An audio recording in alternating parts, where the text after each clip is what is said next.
Mag-ingat sa mga nakakausap nyo online, mga kapuso. Isang 53 taong gulang na babaeng Pranses ang nabiktima ng love scam. Isa't kalahating taon na niwala ang Pranses na kanyang nobyo, ang Amerikanong aktor na si Brad Pitt. Oo.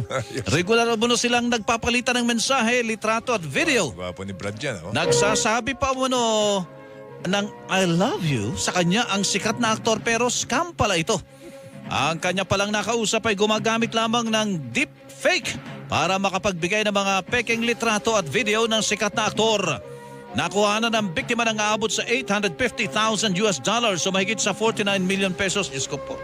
Hindi kailangan ni Brad Pitt ng ganyang pera. Dahil pera niya eh. Naniwala kasi umano ang biktima sa kanyang kausap na may cancer ito at kailangan ito ng perang pampagamot. Sa pahayag na nilabas ng kinatawan ni Brad Pitt, tinawag niyang